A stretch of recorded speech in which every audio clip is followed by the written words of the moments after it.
Bonjour à tous, capsule juridique numéro 217 du 22 juillet 2024. Je vais vous parler aujourd'hui uniquement de la France et terminer ensuite par une citation un peu plus longue que d'habitude. Le tribunal administratif d'Orléans a en effet récemment annulé, dans un jugement du 12 juillet dernier, un contrat qui avait été signé en octobre 2021 par la ville d'Orléans avec une société nommée Seine Civique. Il s'agissait à l'époque de faire une expérimentation, et je vous mets ce mot maintenant et dans toute ma capsule avec une dizaine de guillemets. Une expérimentation donc de captation des sons dans l'espace public. Cette expérimentation devait, lorsque le système détectait certains sons spécifiques, par exemple des cris, des bris de vitres, etc., déclencher les caméras de vidéosurveillance pour potentiellement identifier les personnes présentes sur les lieux. En réaction à cela, et après que des annonces aient été faites par l'adjoint au maire à la sécurité décrivant ce système, l'association La Quadrature du Net déposa un recours le 12 décembre 2021, et ce n'est que récemment qu'un jugement fut rendu. Je vous fais grâce des arguments de procédure puisque la commune d'Orléans contestait la recevabilité de l'action. Ces arguments ont tous été écartés, donc je ne m'y attarde pas. Et le tribunal accepte donc de se plonger dans le fond du dossier. Tout d'abord, il va examiner et décrire la technologie. Je cite. En tant qu'il collecte et utilise des informations se rapportant à des personnes susceptibles aux moyens de caméras avec lesquels ils sont couplés d'être identifiés par l'opérateur, les dispositifs litigieux procèdent ainsi au traitement de données personnelles au sens du RGPD. Si la commune d'Orléans fait valoir que les dits dispositifs ne sont pas nécessairement couplés aux caméras de vidéoprotection, ce couplage est prévu par la convention litigieuse, donc là on parle de la convention qui a été signée en octobre 2021, et il ressort, je cite à nouveau, tant de la délibération par laquelle le conseil municipal d'Orléans a autorisé le maire à signer cette convention que des déclarations publiques de l'adjoint au maire chargé de la sécurité, que l'objet même de l'expérimentation et son intérêt pour la ville d'Orléans réside dans ce couplage. Fin de citation. Ça, c'est en page 6 du jugement. C'était donc bien sûr des documents signés qu'il fallait examiner pour apprécier les spécifications techniques réelles du système qui avait été mis en place. Le tribunal estime ensuite que les données recueillies constituent bien un traitement de données personnelles, donc ça je le disais dans la citation, dont par ailleurs la nécessité n'était même pas démontrée comme l'exige pourtant la législation. Et là on vise une loi de 1978 qui est la loi Informatique et Liberté et le Code général des collectivités territoriales. Pour sa défense, sur le front, la commune d'Orléans invoquait deux articles de la Déclaration des droits de l'homme et du citoyen de 1789, à savoir d'une part l'article 2 qui consacre le droit de chacun à la sûreté, et l'article 5 qui dit en substance que tout ce qui n'est pas expressément interdit par la loi ne peut pas être empêché. L'argument consistait donc à soutenir que puisque rien n'interdisait expressément la captation des sons, il n'était pas possible d'annuler la convention signée entre la commune d'Orléans et la société concernée. Mais le tribunal administratif ne va pas l'entendre de cette oreille et dit ceci, je cite à nouveau. Enfin, la commune d'Orléans ne peut invoquer utilement l'article 5 de la Déclaration des droits de l'homme et du citoyen, au terme duquel la loi n'a le droit de défendre que les actions nuisibles à la société. Tout ce qui n'est pas défendu par la loi ne peut être empêché et nul ne peut être contraint à faire ce qu'elle n'ordonne pas. Le droit à la sûreté, garanti par l'article 2 de la même déclaration, ne peut pas non plus être invoqué par la commune, dès lors en tout état de cause que celle-ci n'invoque aucun risque pour la sûreté des personnes, mais uniquement des risques pour leur sécurité. Donc il y a bien une distinction entre sûreté et sécurité, mais je n'entre pas dans ce débat-là. Un peu plus loin, il résulte de ce qui précède que l'objet même de la convention du 12 octobre 2021, donc entre le maire et la société, consiste en la mise en œuvre d'un dispositif contraire à la loi.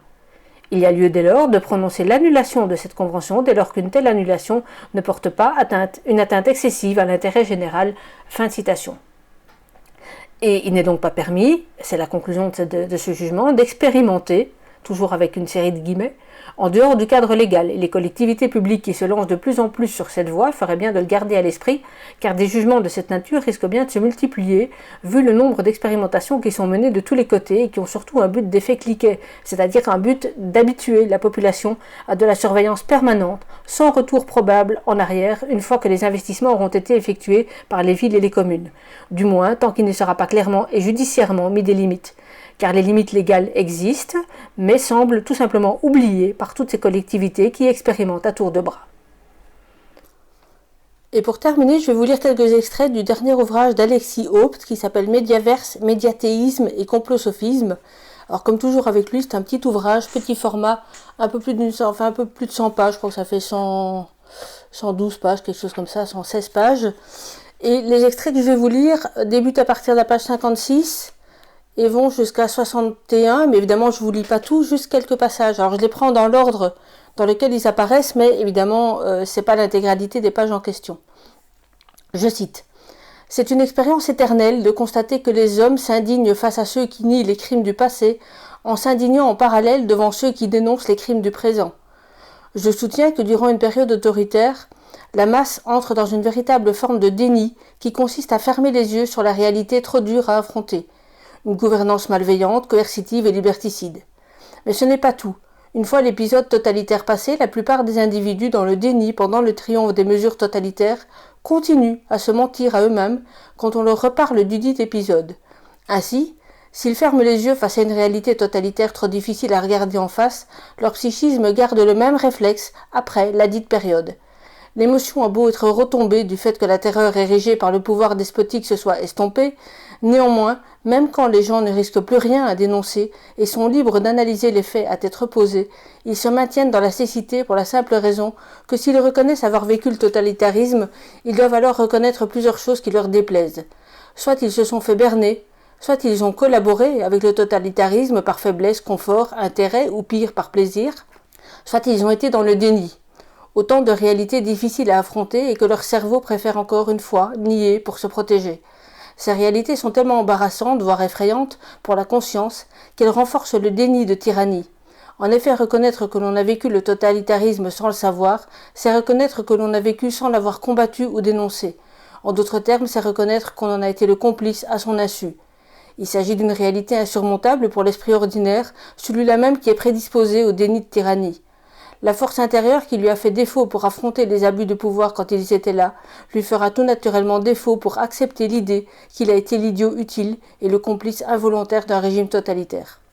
Et même dans le meilleur des cas, quand certaines personnes parviennent à sortir du déni de tyrannie et reconnaissent qu'elles ont vécu de véritables dérives autoritaires, soit parce qu'il est alors permis de dénoncer les dites dérives, soit parce que le vent a tourné et que de plus en plus de personnes les dénoncent, les voilà qui brandissent leur prétexte de prédilection. À l'époque, on ne savait pas. Et de renchérir, oui, nous avons vécu des dérives et d'autres abus autoritaires, mais on pensait que c'était pour notre bien, notre santé, notre sécurité, notre économie, l'écologie, etc. Bref, après s'être enfoncée au plus profond du déni pendant le totalitarisme, voilà que la masse fait ce qu'elle semble savoir faire de mieux, se mentir à elle-même. Le cerveau collectif passe ainsi d'un déni à un autre. Son déni de tyrannie ne disparaît pas totalement, il mute.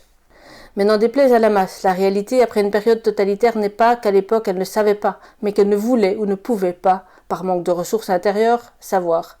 Bref, la réalité n'est pas que les gens ne savaient pas, mais 1. Qu'ils étaient en plein déni, 2. Que ce déni a contribué à l'essor du totalitarisme, et 3. Qu'en niant tout ça, ils restent dans la même posture intellectuelle, le déni. On peut alors véritablement parler de flagrant déni dans le sens où l'on rétorque « à l'époque on ne savait pas », à ces lanceurs d'alerte qui, justement, informaient la population. Encore une fois, la réalité est bien différente. À l'époque, ces gens ne voulaient pas savoir, car pour savoir, il ne leur aurait suffi que de le vouloir. En effet, les informations étaient là. Rechercher l'information, analyser, critiquer, comparer, varier les sources, rechercher celle qu'on nous cache est à la portée de tout le monde au XXIe siècle. En d'autres termes, la réalité les effrayait, ils ne voulaient pas la connaître. Puis, la période de sidération passée, les voilà désormais qu'ils ne veulent pas savoir, qu'ils ne voulaient pas savoir. Cette autre réalité les rend d'une certaine façon complices, alors leur esprit la rejette. Hélas, en se maintenant dans cette posture intellectuelle, ils reproduiront la même attitude si d'autres dérives devaient se répéter un jour, le déni. À défaut de comprendre la nécessité absolue de cette ouverture d'esprit, de cette audace intellectuelle, les humains seront condamnés à ce paradoxe délirant, répéter fièrement « plus jamais ça », en étudiant les heures sombres de leur histoire, tout en restant aveugles et insensibles aux dérives, folies et autres horreurs qui se produisent sous leurs yeux. Pire, en considérant ces dernières comme des théories complotistes. Hélas, force est de constater que le totalitarisme, tout comme les génocides, passe souvent par 3 étapes. D'abord, ils sont niés, au moment même où ils se déroulent, puis il est interdit de les dénoncer, et enfin vient le moment où tout le monde en parle en disant « plus jamais ça ». Bref, les crimes contre l'humanité, le terrorisme d'État ou les génocides, il est d'abord interdit de les dénoncer, c'est complotiste, puis vient le moment où il est interdit de les nier, c'est négationniste. Fin de citation. Donc ce sont de larges extraits que j'ai trouvés dans ces pages-là, les 56 et suivantes. Et une fois de plus, je vous invite vraiment à lire ce livre. C'est un petit ouvrage, c'est facile à lire, c'est à la portée de tout le monde. Mais c'est vraiment important pour structurer votre réflexion et pourquoi pas pour le faire lire à certains de vos contacts, maintenant ou un peu plus tard. Voilà ce que j'avais pour vous aujourd'hui. Tenez bon et à très bientôt. Au revoir.